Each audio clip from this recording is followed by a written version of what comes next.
Howdy folks!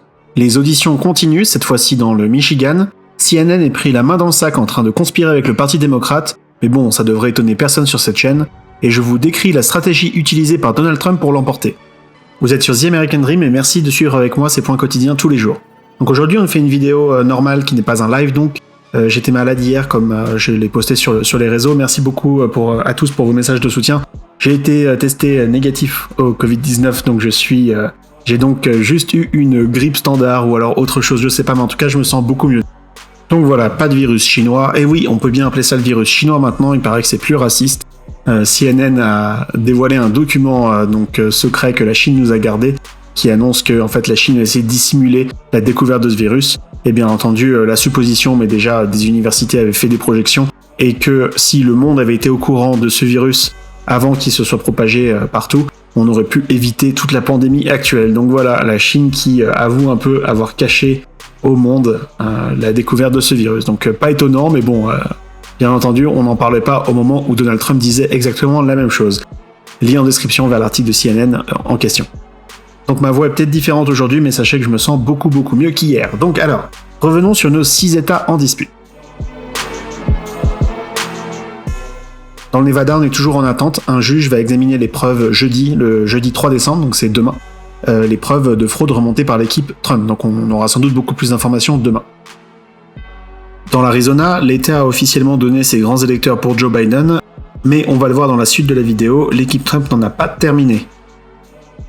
En Géorgie, qui a certifié ses résultats pour Joe Biden, Donald Trump, après avoir déjà demandé 2 recomptes, veut aujourd'hui remettre en question 45 000 bulletins dont les signatures n'auraient pas été vérifiées et en fait auraient été fausses. Donc on va suivre l'affaire sur cette chaîne et on va voir où est-ce que ça va aboutir. En Pennsylvanie, suite aux auditions de la semaine dernière, on a certains sénateurs qui commencent à proposer de choisir eux-mêmes, donc la législature d'État, les grands électeurs. Je reviendrai là-dessus bien entendu en fin de vidéo lorsque je parlerai de la stratégie de Donald Trump. Dans le Michigan, les auditions ont commencé hier, alors j'ai pas trouvé beaucoup d'informations sur ce qui s'était dit. Je pense que le gros des auditions va continuer aujourd'hui, puisque Rudy Giuliani va témoigner en personne dans le Michigan aujourd'hui. Donc je pense que demain on aura beaucoup plus d'informations sur ce sujet. Dans le Wisconsin, l'État a certifié ses résultats pour Biden. On se rappelle qu'un recompte avait été demandé pour 2 comtés, et le recompte avait finalement trouvé plus de voix pour Biden, mais Trump attaque et souhaite disqualifier 200 000 bulletins de vote donc pour des histoires de vote par correspondance qui n'auraient pas suivi la loi. Donc on va également suivre ça sur la chaîne. Bon, décidément, on parle beaucoup de CNN aujourd'hui. Hier, Project Veritas a révélé des enregistrements leakés d'éditeurs de CNN en conversation téléphonique privée. Donc en fait, ils ont des points entre éditeurs de CNN pour décider de la ligne éditoriale.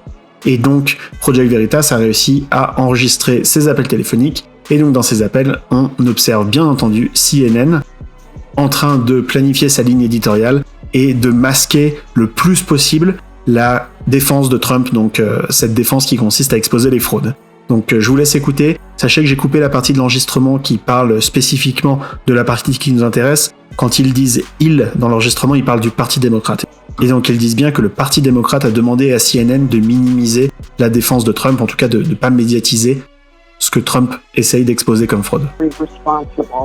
About not giving Trump too much of a platform on his not conceding, because they feel the transition can go forward, and other than the national security briefings, which are critical to start now, they just don't want us to exaggerate that Trump isn't leaving office.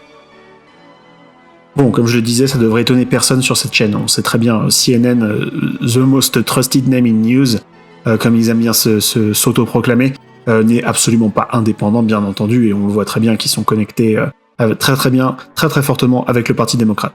Il faut juste penser à Chris et Andrew Cuomo. L'un est gouverneur de New York démocrate et l'autre est une des figures les plus importantes de CNN pour s'en rendre compte. Donc voilà. Bravo encore une fois à Project Veritas pour exposer ça au grand jour.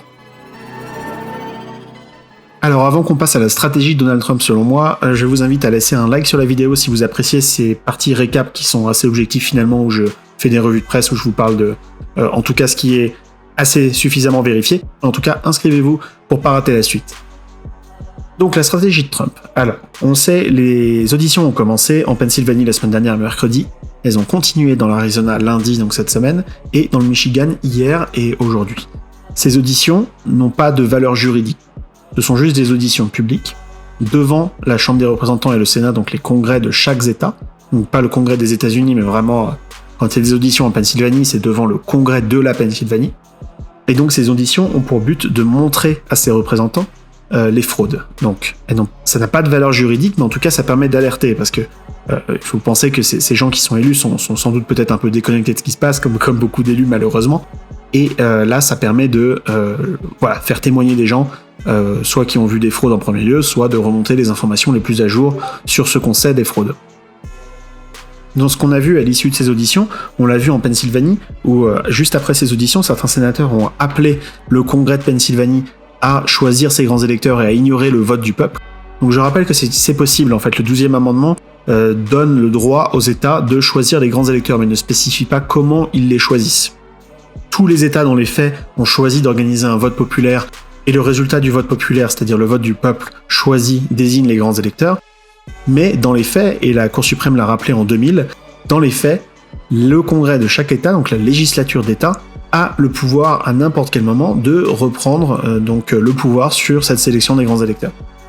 Et donc à l'issue de ces auditions qui ont mis en lumière devant cette législature d'État les fraudes dans l'État, et donc certains sénateurs ont appelé le Congrès de Pennsylvanie à choisir lui-même les grands électeurs et à ignorer le vote du peuple. Donc on ne sait pas pour le moment si ça va se poursuivre, mais en tout cas, même tendance dans l'Arizona, où Brett Roberts et Mark Finchem se sont également exprimés en faveur de cette position. Donc la position qui consiste à ce que la législature d'État choisisse les grands électeurs et ignore le vote du peuple.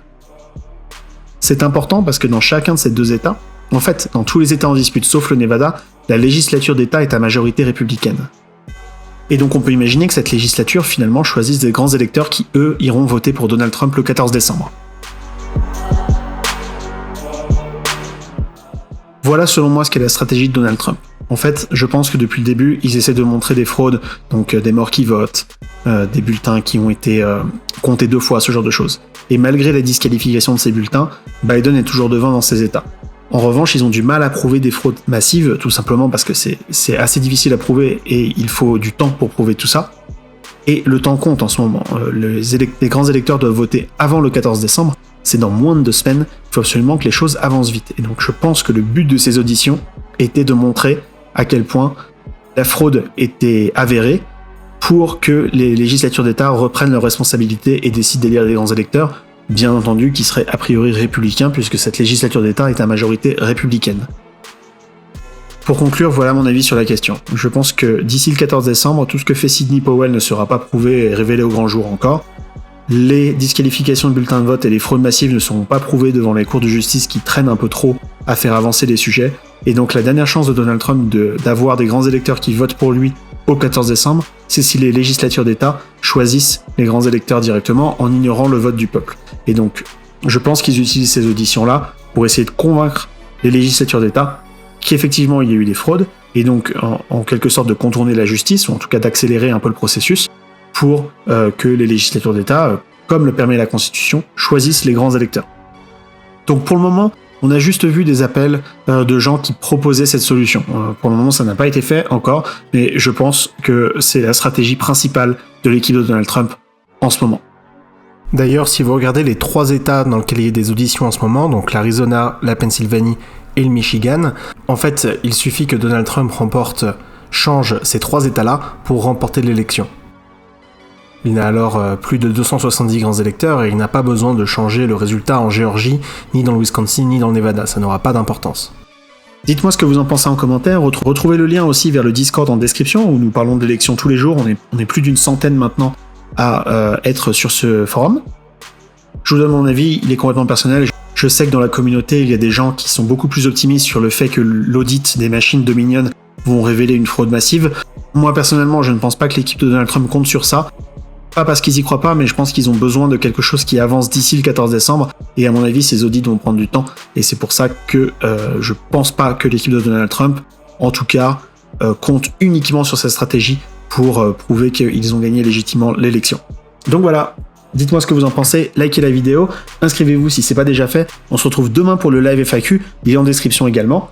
Merci beaucoup de suivre ces points quotidiens avec nous, vous êtes sur The American Dream, The Blast américain.